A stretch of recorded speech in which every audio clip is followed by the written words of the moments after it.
On a rainy day, Nathan, a young black man, walked into a building holding a package. No one paid him any mind. The receptionist looked down on him, as did other employees passing through the company entrance. But they had no idea who he really was.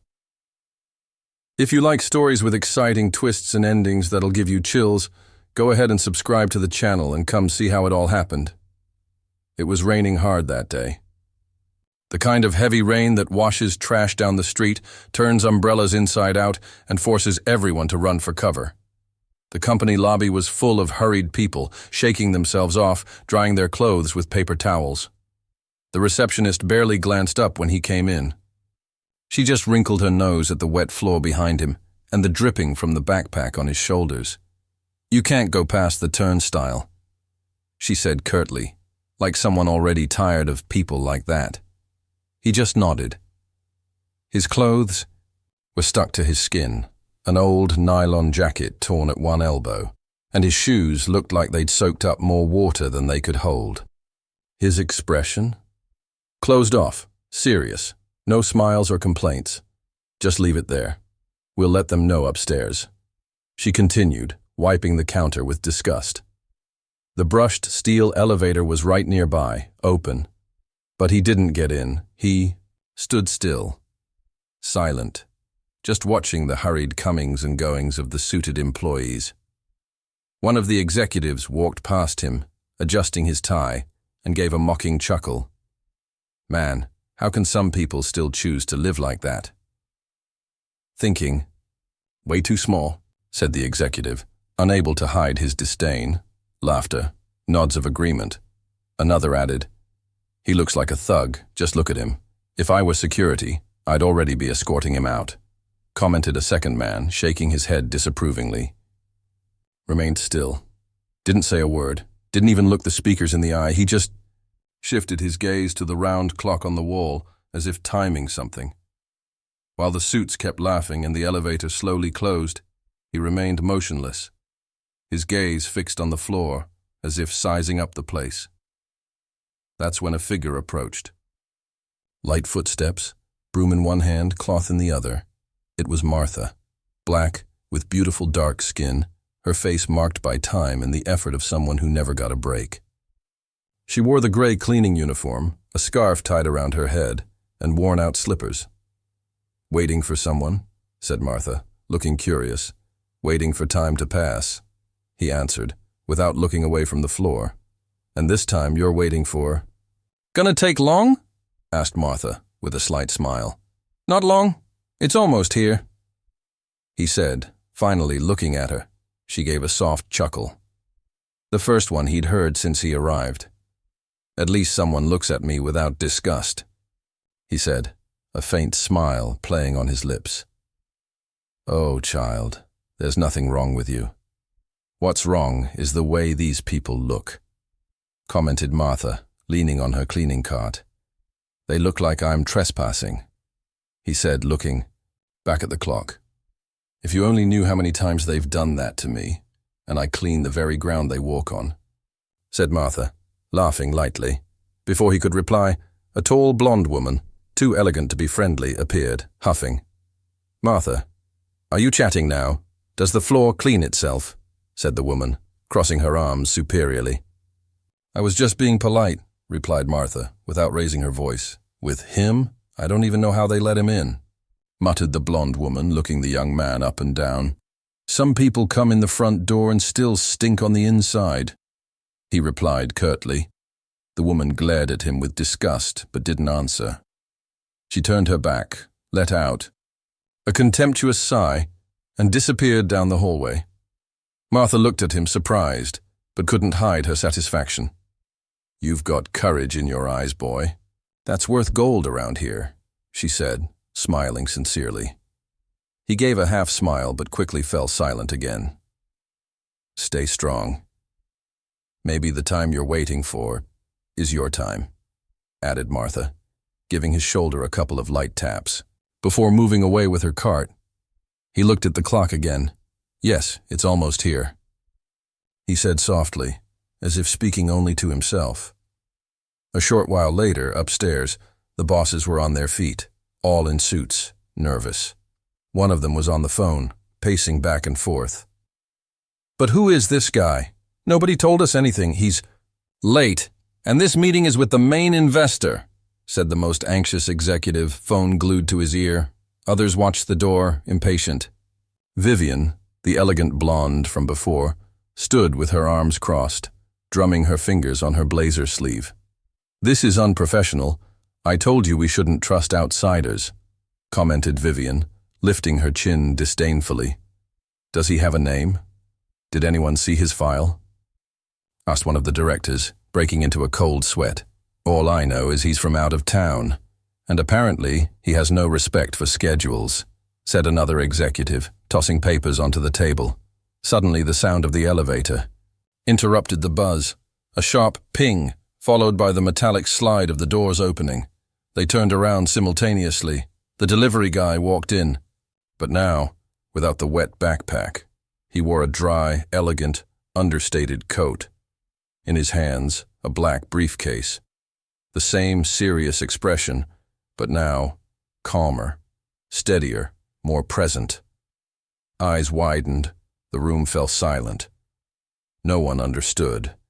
"Is that him?" whispered one of the assistants, disbelieving.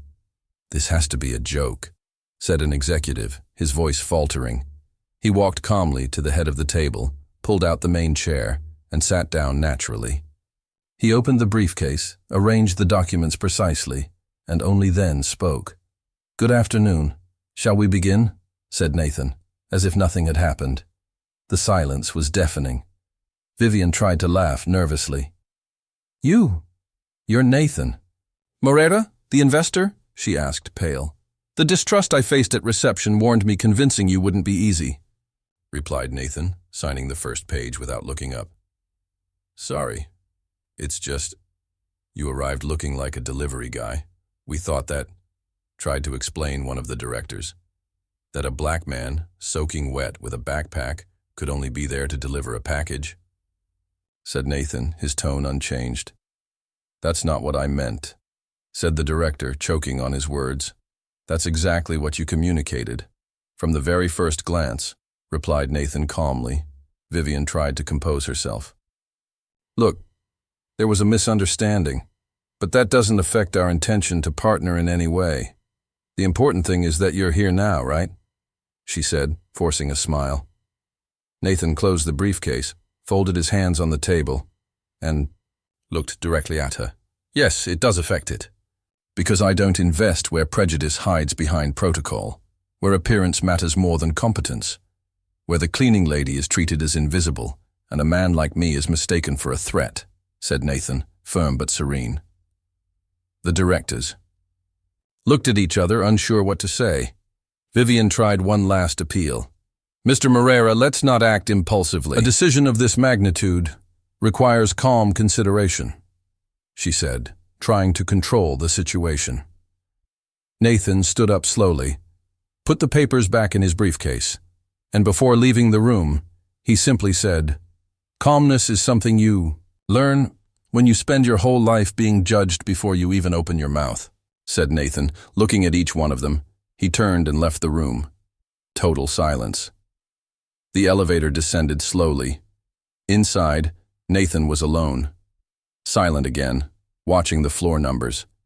But now, there was something different in his eyes. It wasn't restraint anymore. It was resolve. When he reached the ground floor, the doors opened. Martha, who was cleaning near the entrance, looked up and smiled when she saw him leaving. "So, did it go well upstairs?" said Martha, leaning her broom. "They just proved what I already knew," said Nathan, stopping in front of her. "Oh? They didn't like what they saw, huh?" asked Martha, crossing her arms. "They didn't even take the time to understand." "What they were seeing," replied Nathan with a half smile. Martha let out a suppressed laugh. "See? I always say, people who live by appearances are in for a nasty surprise," she said, amused. Nathan looked at her more closely. There was respect there, but also something more, trust. "How long have you worked here?" asked Nathan suddenly. 13 years. 13 years cleaning floors, bathrooms, meeting rooms, and listening to snide remarks, said Martha, shrugging. And yet you still treat everyone with that smile on your face, said Nathan, intrigued. Because my politeness doesn't depend on theirs, she said, serious but tender. Nathan took a deep breath, reached into his briefcase, took out a card, and handed it to her. I want to make you an offer, said Nathan, holding out the card. An offer? Said Martha, not understanding. Call me crazy, but I need someone trustworthy, someone who knows more about this company than the bosses themselves, said Nathan firmly. Are you serious? Said Martha, her eyes widening. As serious as today's rain. I want you to be my personal assistant. Salary 4 times what you make here, said Nathan with a discreet smile. 4 times, said Martha, incredulous. I just need real people around me. And you are, said Nathan, placing a hand on her shoulder. She was speechless for a few seconds. Then she smiled, her eyes filling with tears. I accept, but only if I can keep being who I am, said Martha firmly. I don't want you to change, Martha. I want you to shine, said Nathan, moved. Across the lobby, Vivian watched the scene from afar, her expression frozen. The delivery guy she'd mistreated was now the most valuable name in the boardroom. And the cleaning lady? Well, the cleaning lady was now the most respected woman at that entrance. The following week, the news was already buzzing through the company grapevine. Some said it was a lie. Others thought he was an actor. But the shock in the hallways was palpable. The receptionist, who had wiped the counter with disgust, now sat up straight whenever anyone passed. Martha. She swapped her blue uniform for a discreet pantsuit, but her smile remained the same. At the entrance to the new office, a tall, modern building across town, a new mirrored glass sign was installed. Morera Consulting and Innovation, and next to Nathan's name, in smaller but firm letters, a new title, Executive Assistant, Martha Green. While Nathan was organizing his new team, someone showed up unexpectedly at reception. Vivian, her face more downcast, her hair still neat, but her eyes different. She held a thin folder and wore a forced smile. I came to apologize, and to see if there's still room for a fresh start, said Vivian hesitantly. Nathan looked at her for a few seconds, then replied, The problem wasn't that you made a mistake. It was never imagining you could be mistaken, said Nathan seriously. I've learned, I swear I've learned, she said, taking a step forward. Martha, watching from a distance, approached slowly. Sometimes we learn, but we show up late for the lesson, said Martha without anger, just a steady gaze. Vivian lowered her eyes, and without another word, she turned and left. Nathan watched her leave in silence. Then he looked at Martha and smiled gratefully. Thank you for not judging me, even when I found it hard to trust myself, said Nathan sincerely. Everyone needs a place where they feel seen, even if it's just for 5 minutes of kindness, said Martha wisely. Outside, the rain was starting to fall again. But inside, there was sunshine in the air. Never judge someone by their wet clothes, nor by the silence they carry, nor by the floor they clean, nor by the color of their skin, because sometimes the person who looks like just another delivery guy owns the whole place, and the person who looks like just another cleaning lady is the one who understands dignity best. After all, a person's value was never in their appearance. It was always in their essence.